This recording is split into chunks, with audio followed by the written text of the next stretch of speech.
Naniniwala ba kayo dun sa sinasabi ng iba na kapag sinuwerte ka raw, meron daw itong kakambal na kamalasan? Tapos, meron din mga tao na nagsasabi na hindi nila magawang maging masaya kasi alam nila may kapalit itong lungkot. So, paano na lang kung yung swerte na buong buhay mong hinihintay at pinagdadasal, siya palang magdadala ng kamatayan para sa'yo.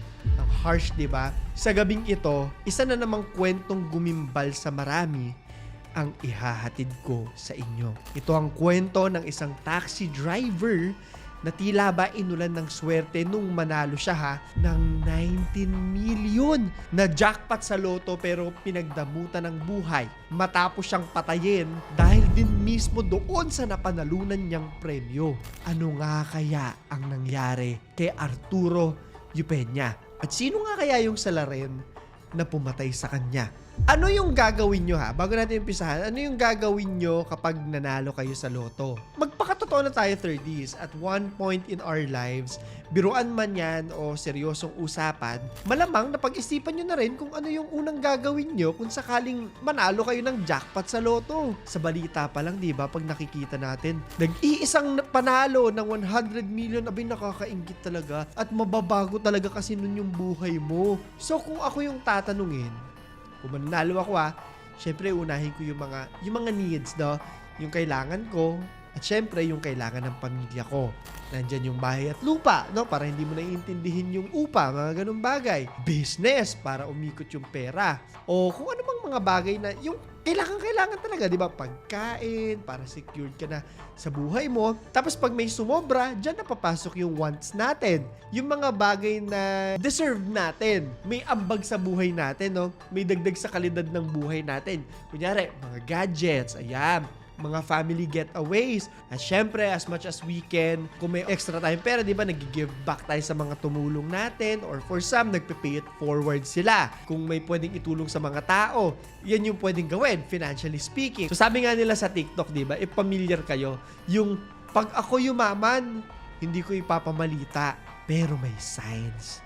But kidding aside, marami sa ating mga Pilipino, yung talagang naniniwala na ang golden ticket nila para makaahon sa buhay ay ang manalo sa loto. Kahit pa napakahirap, no? Or sabi nga nila, 'di ba, mas malaki pa yung chance na tamaan ka ng kidlat kaysa manalo ka sa loto. Yung iba nga, 'di ba, may mga inaalagaan pang mga numbers na lagi nilang tinatayaan with high hopes na ito yung set ng numero na magdadala ng swerte sa buhay nila. Yung iba dyan, birthday ng anak nila, ganyan, di ba? Nakikita pa nga natin sa balita na pag may mga malalaking jackpot prize na naipon, na sa panahon ngayon, sa pagkakaalam ko, umaabot na nga sa 100 millions, ganyan. So legit po talaga yung pila sa mga lotto booths. Talagang naghihintay sila para lang magkaroon ng chance na makataya at magkaroon ng pag-asa na mabago ang kanilang buhay. Pero sabi nga ng matatanda, di ba? Nabanggit na natin kanina, ang swerte ay may kakambal na kamalasan. At minsan, yung mga matang nakasaksi sa ligayang dala sa atin ng swerte, ang siya ring maaaring magdala ng kamalasan sa buhay natin. Yung evil eye na naman. Pag-usapan natin ngayon si Arturo Upeña, 19 million lotto winner tragedy.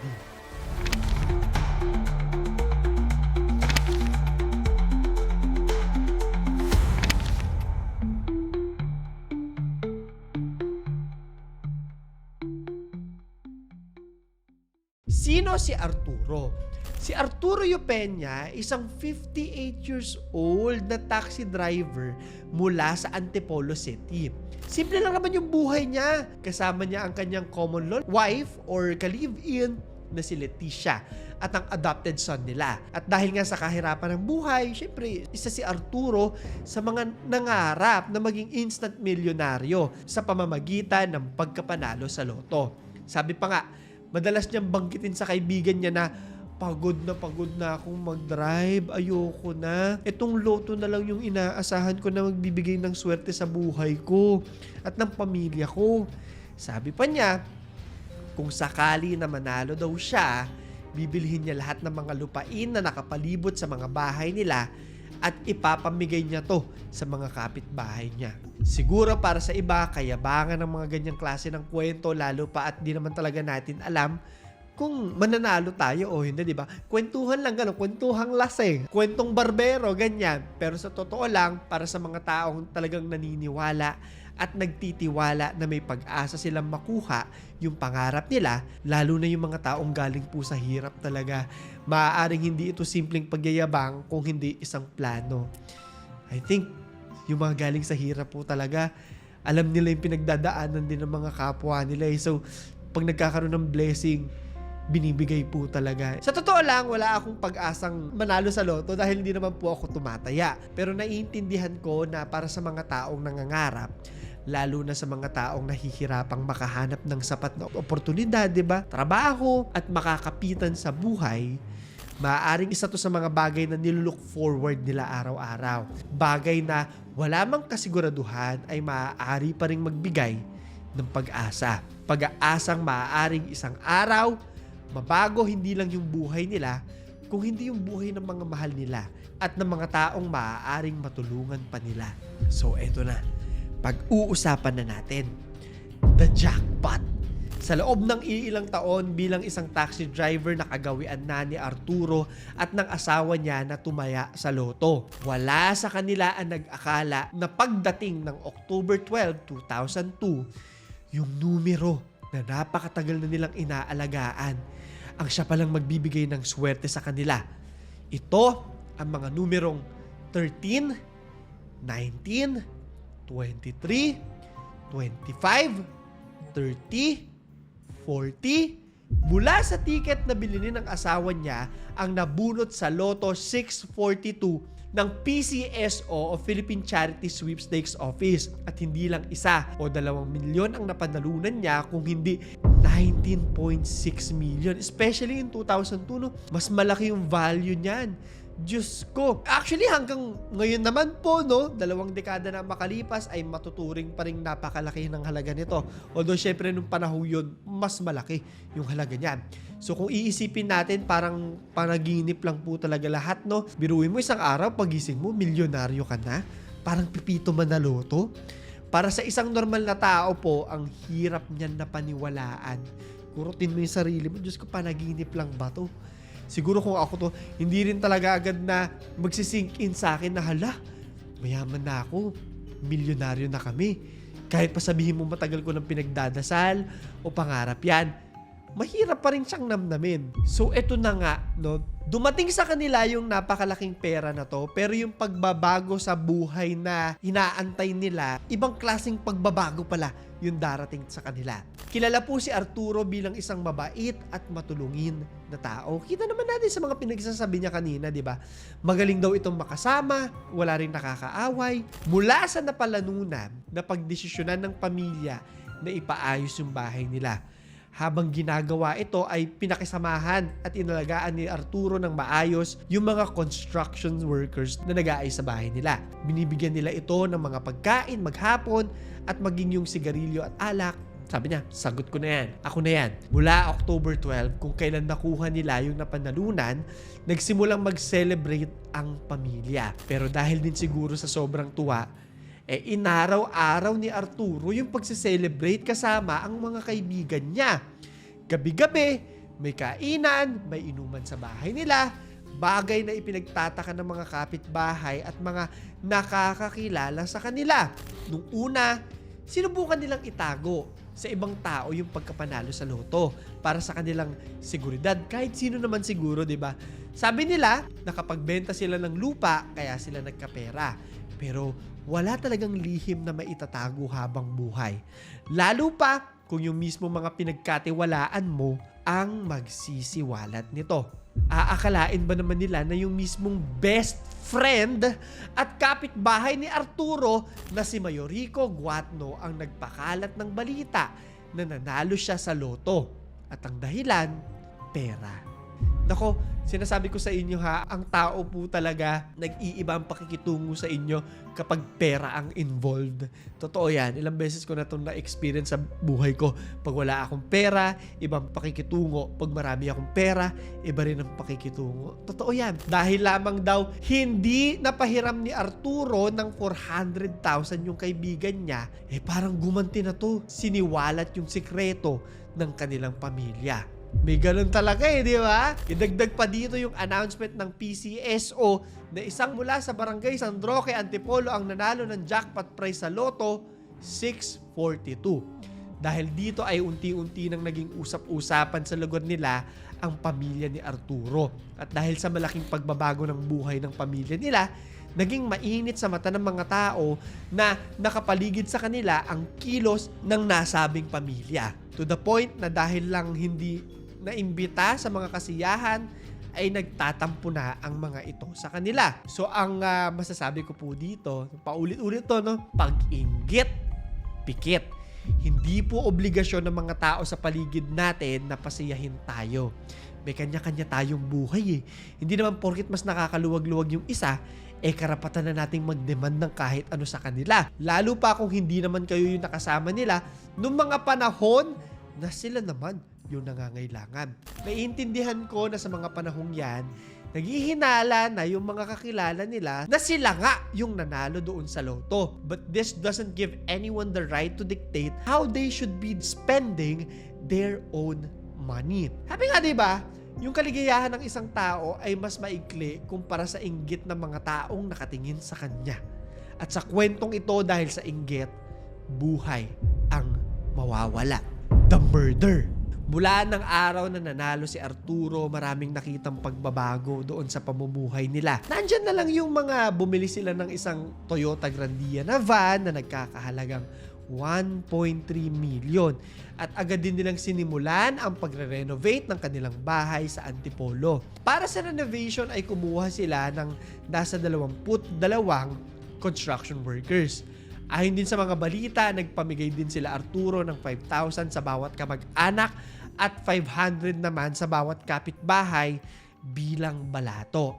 At dahil na rin sa pangamba sa seguridad nila, lalo pa at di na mapigilan yung pagkalat ng balita patungkol sa biglang pagyaman, bumili ng isang caliber .45 semi-automatic na baril ang lalaki. Nagpatuloy yung party at inuman kila Arturo gabi-gabi.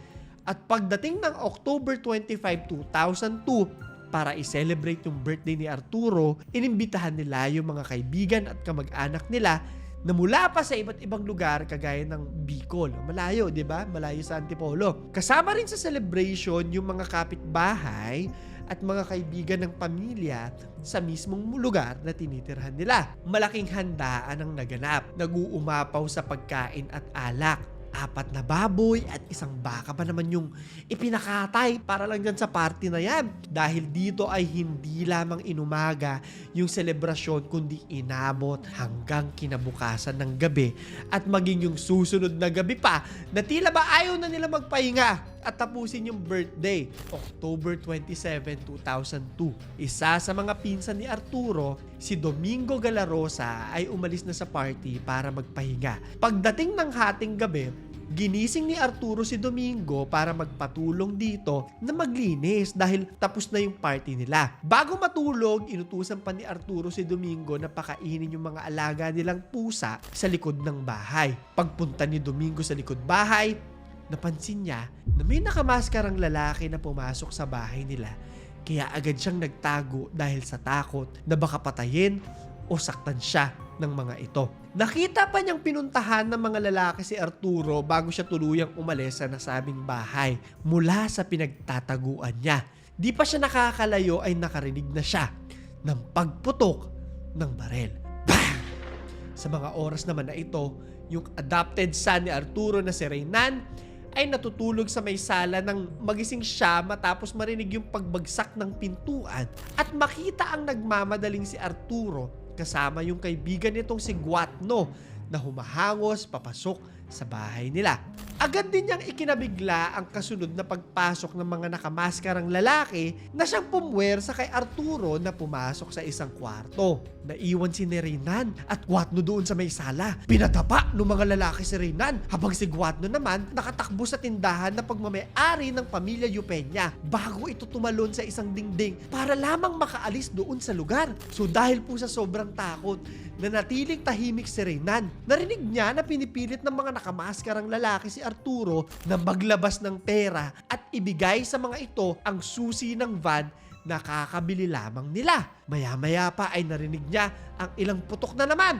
Bang! Bang! Bang! Habang nagmamadaling umalis sa mga salarin gamit mismo yung van nila Arturo.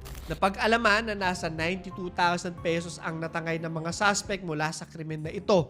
Idagdag pa yung bagong van na worth 1.3 million pesos. Nang masigurong wala na yung mga nanloob sa bahay nila, agad na pinuntahan ni Reynan yung tatay niya, si Arturo. Pero nakahandusay na ito sa sahig at may tama na nga ng barel. Buhay pero halatang nasa critical na kalagayan na. Humingi ng tulong si Reynan sa mga kapitbahay. Tulong! Tulong! At ang una niyang pinuntahan ay si Guatno, yung matalik na kaibigan ni Arturo. Laking gulat niya nang tumanggi ang lalaki na tulungan sila at pagsarhan niya ito ng pintuan. Hala, teka. Ano yung nangyayari dyan? Isa pang kapitbahay nila na si Maria Luisa Escalante ang siyang tumulong na i-report sa mga pulis ang pangyayari. Agad daw siyang tumawag sa mga pulis matapos makarinig ng ilang putok ng barel. Dumating naman ang Antipolo Police sa nasabing bahay mga bandang 1:58 AM na. Dito na nila nakita na patay na nga si Arturo. The investigation. Dahil di nakilala yung mga lalaking pumasok sa tahanan ng mga Eupenia, lahat ng mga kapamilya, kaibigan at mga attendees sa party nila ay naging suspect sa kaso. Nang kausapin ng mga pulis si Reynan, sinabi nito na dahil sa sobrang takot at sa gulat ay hindi siya agad nakapag-isip kung ano yung dapat niyang gawin. Si Leticia naman, yung asawa po ni Arturo, ay napag-alaman na wala sa bahay nila na siyang pinangyarihan ng krimen nung mga oras na yon. Dahil dito, silang dalawa yung binuntunan ng sisi at pinaghinalaan na may pakana ng krimen.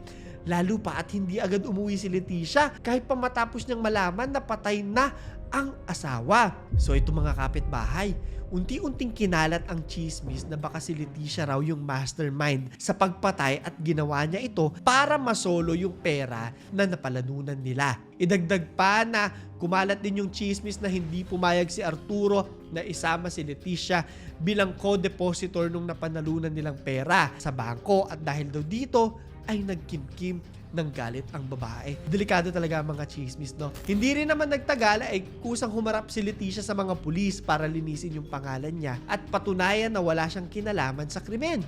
Kusa siyang nagpunta at nagpa-interview sa Antipolo Police. Ayon sa kanya, ang dahilan kung bakit di agad siya umuwi ay ang takot na baka siya ang isunod ng mga salarin, lalo pa at hindi pa rin alam ng mga ito kung nasan nga ba yung pera. Ayon din sa kanya, linggo bago yung krimen, napansin na niya na may mga lalaking umaaligid-aligid sa bahay nila. At dahil sa pangamba ay sinama niya yung anak niya para magstay sa bahay ng mga kamag-anak nila sa Camp Crame. Dahil na rin naisip niya na mas kampante at mas ligtas silang mag-ina doon. Idagdag pa na nainis na rin daw siya dahil nga tila ba walang katapusan yung pagpaparty at pag-inom ng asawa niya mula nang magkapera sila. Mula nito ay iniwan niya sina Reynan at Arturo para bantayan yung bahay nila sa Antipolo. So matapos po yung initial investigation kung saan nalaman ng mga pulis sa tulong ng ilang witnesses na sumakay ng tricycle papuntang El Dorado, yung mga suspects matapos itong gamitin yung van ng mga Eupenia ay napagpasahan ng mga pulis na sundan itong lead na ito. Nahanap nila yung tricycle driver na si Aurelio Omega na siyang nagsakay sa mga ito. Agad namang umamin si Omega kung saan itinago yung van. At dahil dito ay isa-isang naaresto yung mga suspects ng nasabing krimen. Unang naaresto ang isang Roger Regalario. Nakuha sa kanya ang baril na ginamit mismo sa pagpatay. Umamin din siya na siya ang bumaril at nakapatay kay Arturo. Naging state witness si Roger. At siya rin ang nagturo sa mga kasama niya sa nasabing krimen. Umabot sa 10 suspects ang naaresto dahil sa kasong ito. Ayon sa mga suspects, pagkuha ng pera lamang ang plinano nila, pero dahil na rin sa barel na nauna nang binili at inhanda ni Arturo at sa panlaban ng lalaki ay nabaril nila ito.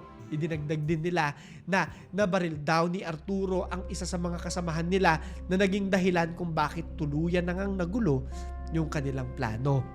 Bukod sa mga nahuling suspect, ginugulat din ng lahat ang paglabas ng pangalan ni Mayorico Guatno na nauna ko nang binanggit sa inyo ay matalik na kaibigan ni Arturo. Ayon sa investigasyon, nakita ng isang kapitbahay si Guatno sa pinangyarihan ng krimen at sinabihan daw siya nito na huwag hahawakan ang katawan ni Arturo dahil patay na raw ito. Kung matatandaan nyo, nasabi rin ni Reynan na tumanggi nga itong si Guatno na tulungan siya nung pumunta sa bahay nito para humingi ng tulong. At dahil nga sa mga pahayag na yan, naisip ng mga pulis na imbestigahan at arestuhin si Guatno. Nag-file naman ng counter affidavit ang lalaki at sinabi na hinding-hindi niya gagawan ng masama ang kanyang matalik na kaibigan. Ang hindi inaasahan ng lahat ay ang pagbanggit ng isa sa mga suspects sa adopted son ni Arturo na si Reynan at ang pagkakasangkot nito sa kaso. Ayon sa mga suspects, may relasyon daw si Reynan sa isa sa mga suspects na nagngangalang Randy. Madalas daw magbigay si Reynan ng pera sa lalaki mula nang manalo sa loto ang tatay nito. Ayon din sa kwento, imbis na pangalagaan yung sekreto ng pamilya nila, inikwento rin ni Reynan kay Randy ang pagkakapanalo nila ng jackpot. Impormasyon na ibinahagi naman ni Randy sa matalik nitong kaibigan, isa rin sa mga suspects na si Campos. Inimbitahan ni Reynan sila Randy sa bahay nila sa birthday celebration ni Arturo noong October 26 na naging dahilan para makumpirma ng mga suspects na totoo yung chismis ni Reynan sa kanila patungkol sa nakuhang jackpot ng tatay nito. Sa kaparehong party po, inumpisahang pagplanuhan ng mga suspects yung planong pagnanakaw. Isa rin sa mga suspects ang nagturo kay Reynan na mastermind sa planong pagpatay kay Arturo. Isang alegasyon na agad din namang ruled out ng mga pulis dahil wala raw direktang link si Reynan o maging si Leticia sa pangyayaring krimen. At ang mga kwento patungkol sa dalawa ay pawang chismis lamang. December 23, 2002, 6 sa 11 naarestong suspects ang pinakawalan ng mga pulis dahil sa kakulangan ng ebidensya. At yung 5, nakapila pa rin para sa trial ng nasabing krimen. Ayon sa mga balita po, walang masyadong update sa kasong to hanggang ngayon dahil mismong mga kapamilya ni Arturo ay hindi umattend sa mga trial. 1 taon mula ang nasabing krimen, tuluyan namang napakawalan si Guatno dahil mismong ang pamilya ni Arturo ang nagpatigil ng kaso laban sa kanya. Hindi ko alam kung totoo to. Wala rin naman tayong sapat na ebidensya pero ayon sa mga sabi-sabi, mukhang pinalabas si Guatno dahil iniiwasan daw na magsalita ang lalaki patungkol sa katotohanan ng kaso na to na hanggang ngayon ay nakatago pa rin. Dumagdag pa sa misteryo ng kasong ito ay ang bagong pahayag ng pinsan ni Arturo na noon ay piniling manahimik habang kasagsagan ng kaso. Ayon sa kanya, naniniwala siyang maaaring kalapit at kakilala lang daw nila yung mastermind sa krimen na ito. Hanggang sa ngayon din, laman ng mga usapan at mga chismis dahil wala naman pong ebidensya na maaaring si Leticia na asawa ni Arturo ay nakipagsabwatan daw kay Reynan na ampon naman nito para gawin ang karumal-dumal na krimen. Hindi mo talaga malalaman kung sino yung mga magtatraidor sa'yo. And in this case, hindi natin alam kung sino talaga yung nagtatraidor doon sa biktima sa usapan natin ngayong gabi. So bago natin tapusin ang kwentong ito yung tanong ko sa inyo. 2 bagay. Unang-una, ano yung gagawin nyo kapag nanalo kayo sa loto? At pangalawa, magtitiwala ba kayo na sabihin sa mga tao na meron kayong napanalunan? I-comment nyo sa ilalim. Kung gusto nyo pa ng mga kwento na katulad nito, huwag nyo kalimutan na mag-like, subscribe at notification bell. So yun lamang po. Ito si Clara III at ito ang ating kwento.